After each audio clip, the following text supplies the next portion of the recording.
Ah, voilà, nous aurons la présence de Madame Joël. Ah oui, oui. Nous aurons la présence de Madame Joël qui va tous nous enseigner, nous édifier sur le peuple Mukota. Oui. Voilà. Donc, moi, j'aimerais savoir comment on dit bonjour chez vous. Alors, il y a plusieurs façons de dire bonjour. Tout dépend du moment de la journée. Donc, le matin, c'est waouh moi. Waouh moi. C'est-à-dire que c'est un peu spirituel. C'est-à-dire que es-tu bien réveillé, en fait, tout simplement. Ça, c'est quand on s'adresse à une seule personne. Mais s'il s'agit de plusieurs personnes, on dira Bella Omoyi. Bella Omoyi. Bella Omoyi, c'est bonjour à tous. Voilà. Moi, j'ai l'impression que là, c'est maintenant une province arc-en-ciel, on toutes les ethnies là-bas. Le Mukota, Jérôme Minouta, je savais qu'on retrouvait les poulous là-bas. Non, non, Marianne, c'est l'accueillante. Oui. Ben voilà. Avec une mosaïque de langues. Allez, j'aimerais bien, sans vouloir vous interrompre, bien sûr, vous avez dit un mois, une langue. Est-ce que doit-on sous-entendre que sur les autres mois qui vont venir, vous allez choisir des langues spécifiques pour les mettre en avant? Et le second volet de ma question, c'est vos journées linguistiques se passent comment? Est-ce que c'est des journées de contes? Est-ce que c'est des expositions? Est-ce qu'il y a des gens qui viennent vous raconter l'épopée même de la naissance de ces langues-là, en fait? Parce qu'après, moi, j'aime bien la culture. Et là, le vice-président, oui, le vice-président vice-président répond. Alors, s'agissant de la première question, le concept un mois une langue, comme il est clairement indiqué, déjà avec lors du mois de février dernier, nous avions organisé un atelier linguistique qui portait sur le peuple Rimba, communément appelé Simba. Voilà. Pour ce mois, c'est le peuple Mukota. Donc, l'objectif premier du concept un mois une langue, c'est de mettre en lumière ces langues-là, ces peuples-là qui sont moins connus. Et ensuite, le projet, il s'étend. Il s'étend, c'est un projet à long terme. Donc, chaque mois, nous essaierons comme ça de mettre en exergue une langue que nous allons ensemble valoriser. Alors, le dernier aspect, excuse-moi, s'il te plaît.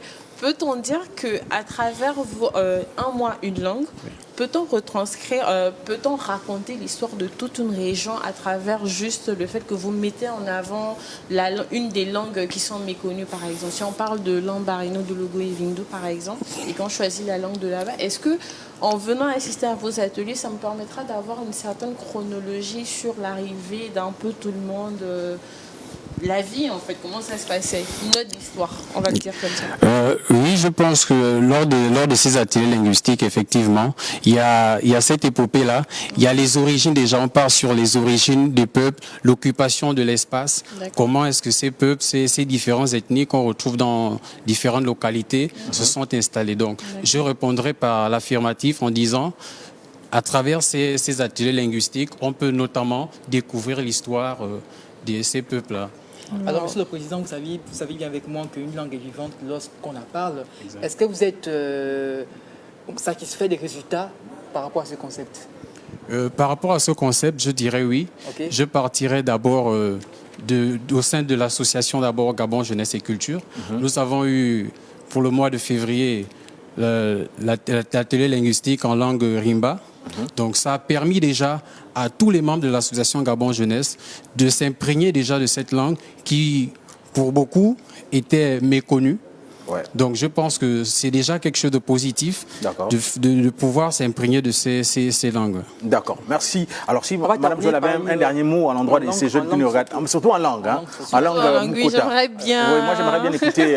Parler. J'aimerais bien écouter ça. Parce qu'il y a des gens qui on va l'écouter attentivement. Bien sûr. Voilà. Alors, Bella Omoyi, Bella Litabo Kindami Membe, Mende Sosime, Naviava, de Bobia Kubo de Longo Diefu. Boy qui sait que fou même tadi di etsenge fu e funde ikumu yimbukai la kaine ke ko bo soyi bo ko malongo mefu la nyebe la tseme munde mu mwefu na dikabe ile mba itana sai. Si on a bien compris, je vais me permettre, c'est vraiment parenté à Retsogo. Alors comment vous aviez appris la langue en fait? Vous avez tellement la tonalité. Une white qui... Bon, enfin... Expliquez-nous un peu comment ça s'est passé. Tout simplement l'amour de la langue, Ok. parce que je suis fière de ce que je suis en fait, même si voilà, j'ai un métissage, mais j'ai été élevée par ma maman, donc pour moi c'est comme lui rendre hommage tout simplement, par mes mères qui m'ont élevée, parce que bon, j'ai été élevée, c'est un peu curieux, par un Fang, parce que ma mère a été mariée par un Fang, donc je parle le Fang aussi, mais j'ai cet amour-là de ma langue, et puis peut-être le fait que nous ne soyons pas vraiment représentés, en fait, que nous soyons minoritaires, cela a suscité en moi, en fait, ce désir d'apprendre aux autres, de montrer que nous sommes là depuis être gênés de parler notre langue, en fait. Et vos enfants parlent aussi la langue aussi, exact? Non, parce que moi, je suis mariée donc à un occidental, donc ce qui fait que la différence de culture, mais je leur parle, en fait. Exactement. Surtout quand je suis très en colère, Oui, une dernière minute. Vous voulez poster quelque chose avant d'aller dans le reportage de Kourai King? Oui. Je voudrais rajouter en disant l'objectif premier ici pour l'association Gabon Jeunesse et Culture, en organisant ces ateliers, c'est d'inviter déjà ces personnes qui sentent qu'ils se mettent des barrières, qui ont du mal à extérioriser leur appartenance ethnique, de ne pas en fait avoir honte de s'exprimer. Que nous soyons minoritaires, majoritaires, nous devons de nous approprier notre patrimoine culturel. Nous devons de maîtriser, de parler couramment notre langue. Le français, c'est une langue qui nous a été importée.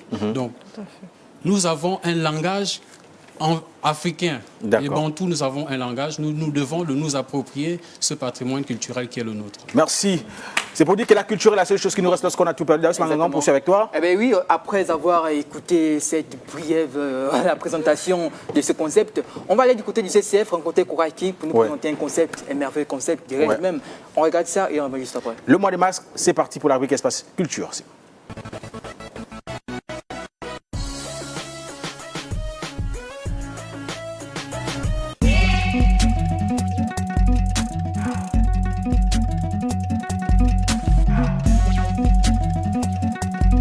On parle du mois des masques, qui est une exposition virtuelle et collective qui est déjà sa 4e édition.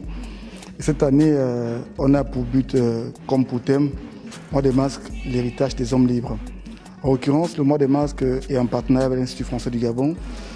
Et à travers cette exposition, on rassemble des artistes dans différentes disciplines d'art, telles que la peinture, la cuisine, la restauration, la musique. Et dans cet univers artistique, on a pour but d'amplifier la créativité africaine, les gens qui travaillent à travers les différents arts.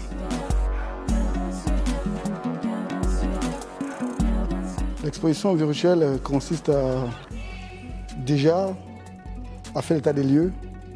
Nous sommes à l'ère du numérique où tout se digitalise. Il y a des talents à travers l'Afrique, à travers le Gabon, qui méritent d'être amplifiés. À l'heure où la crise et le corona organisent un peu les choses, on a pour but de mettre en relief les talents.